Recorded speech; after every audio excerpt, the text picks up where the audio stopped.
everybody, welcome to 1.4 histograms and stem and leaf plots. We've been talking a lot about dot plots, like the one seen here, and box plots before in the last lesson. So now let's talk about a different type of graph that we can make, and that is a histogram. This dot plot provides information about the amount of pocket money 16 students had with them on a given day. If you collect similar data for all the students in your school, you probably wouldn't want to make a dot plot because you would have too many dots. A box plot could be used to show the spread of the data set, but it wouldn't show you whether you polled 16 or 600 students. So you see how this would be time consuming. For some of you who had to do a whole bunch of pennies, it took a really long time to make the dot plot. And if we made the box plot, well, we don't really know how many people we asked, which is a big drawback, right? So what we're going to do is we're going to say a blank is related to a dot plot, but is more useful than a dot plot when you have a large data set. So what is the blank? Well, if you were kind of reading the slide before, you would know it is a histogram. All right, histograms use columns to display how data are distributed and reveal clusters and gaps in the data. Unlike bar graphs, which use categories, the data from histograms must be numeric and ordered along the horizontal axis. So a histogram and a bar graph look really similar. The difference is that this is going to be a number in numerical order, where the bar graph, like we had ID of cereal brands, was going to be a bar graph because none of the bars were actually connected, where in histograms they are. All right. So this histogram shows the same data as the dot plot. So the width of each column represents an interval of $1. These intervals are also called this word, and it's really important, so it's going to be in blue, and it is a bin, all right, or multiple of them called bins. So you kind of think about, like, if you had a bunch of bins, say, like, all right, if you had between $0 and $1, throw everything in this bin. If you had between $1 and $2, throw your money in this bin. If you had between $2 and $3, it would go in this bin, right? So then you kind of say, this is where I would be, this is where you would be, this is where person 3 would be, and then we would count up how many people were in each bin. All right. So each one of these is called a bin. The height of each bin shows the number of students whose money falls in the interval. This is the blank of each bin. It is called the frequency of each bin. So how many times do we get someone between 2 and 3? Well, you look here and you say there would be 6 students had between $2 and $3. Okay. Boundary values fall in the bin to the right. That is, this bin is $5 to $5.99, right?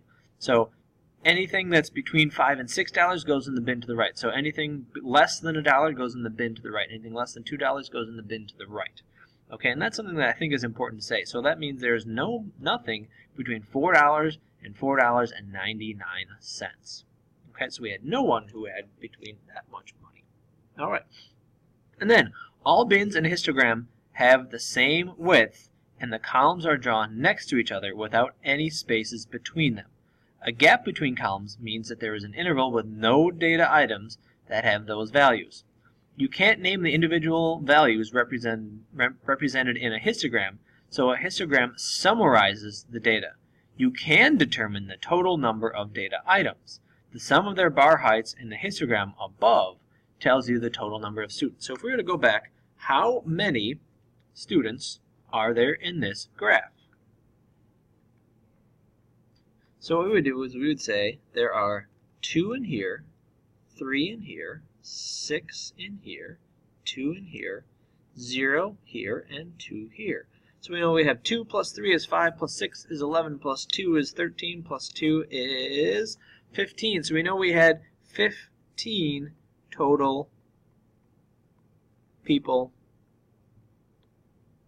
I should say people or students, surveyed. All right, because we just added up the bin's height of each one. All right, good. So now, when you construct a histogram, you have to decide what bin width works best. These histograms show the same data. That's really important. They show the exact same data, but they look really different, right? And that's because they use different bin widths. So let's look at this. These go between $2 and then $4 and $6. Notice how they're all $2 apart. And this one 0 to something to 1 to something to 2. So what do you think that's going to be? it's 50 cents. So 0 to 50 cents, 50 cents to a dollar, 50 cents to, or a dollar to $1.50 to $2, and so on. All right. So use each of the 3 histograms presented to answer the question. Most students had pocket money between which values? How do the bin widths of each histogram affect your answer? So if we look back at the first one, this one, we could say who had the most? Well, between $2 and $3, right? There were 6 people. All right. And then if we say here, we could say between $2 and $4, there were 8 people, right? But if we that's if we have a bigger bin. If we have a smaller bin, we could say there were 3 of them that were tied that had the most values, right? There would be $1 and $1.50, between 2 and 2.50, and between 2.50 and 3. Those 3 bins were the ones that had the most. Here is a word of caution. Too many bins may create information overload. Too few bins may hide some features of the data set. As a general rule, try to have 5 to 10 bins. 5 to 10. That is a good way of trying to figure this out. 5 to 10. Of course, there are exceptions.